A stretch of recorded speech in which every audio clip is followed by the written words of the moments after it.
तरह से अपन ने स्टडी किया था। अब आगे देखते हैं। हालांकि 1500 ईस्वी से पहले भारत में अल बरूनी को कुछ ही लोगों ने पढ़ा होगा, क्योंकि 1500 ईस्वी से पहले इतनी कोई जानकारी नहीं थी अल बरूनी के बारे में।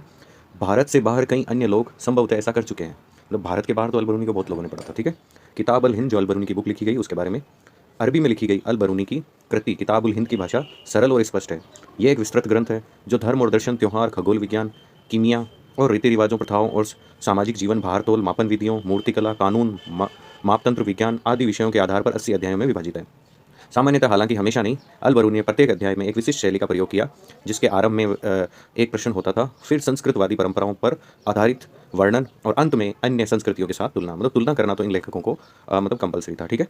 उसके बारे में थोड़ा सा और देख लेते हैं वृतांत। तो एक तरीके से तुलना की जाती थी। आज के कुछ विद्वानों का तर्क है कि इस लगभग ज्यामितीय संरचना, जो अपनी स्पष्टता और पूर्वानुमेयता के लिए उल्लेखनीय है, का एक मुख्य कारण अल बरूनी का गणित की ओर झुकाव था। ये गणित की ओर इनका खूब झुकाव था, मतलब ये गणित में इंटरेस्ट लेते थे।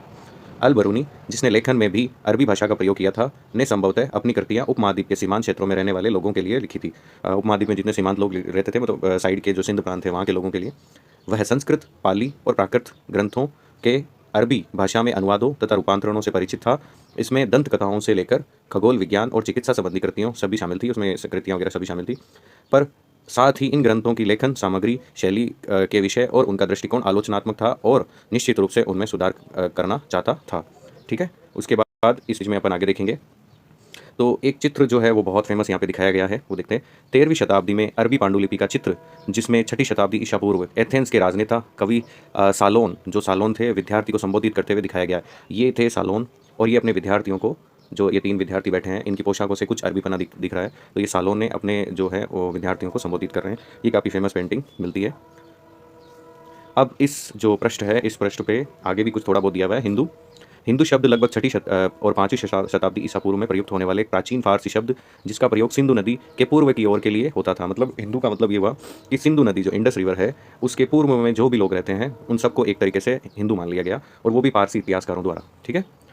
अरबी लोगों ने इस पारसी शब्द को जारी रखा। अरबी लोगों ने, वही जो पारसी लोग बोलते थे, वही वो भी इसी को बोलते थे। इस क्षेत्र को अल हिंद, यहाँ के निवासियों को हिंदी, और कालांतर में तुर्की ने सिंधु से पूर्व में रहने वाले लोगों को हिंदू कहा। मतलब बाद में हिंदू कहने लगे। नदी को सिंधु बोलते थे, तो सिंधु को सैको है बोलने के हिसाब से ये हिंदू बोलने लगे। उनके निवास क्षेत्र को हिंदुस्तान, मतलब हिंदुस्तान वर्ड भी एक तरीके से मुस्लिम इतिहासकारों का ही दिया हुआ है। और हिंदुस्तान और उनकी भाषा को हिंदवी नाम दिया गया, जिसे हिंदी बोलते हैं। इनमें से कोई भी शब्द लोगों की धार्मिक पहचान का द्योतक नहीं था। इस शब्द में धार्मिक संदर्भ का प्रयोग बहुत बाद की बात है। मतलब धार्मिक नहीं थी, केवल यही था कि इस सिंध इंडस रिवर के जो भी उधर रहता है, पूर्व में रहता है, वो हिंदू वर्ड का प्रयोग वो करते थे इसके लिए। ठीक है।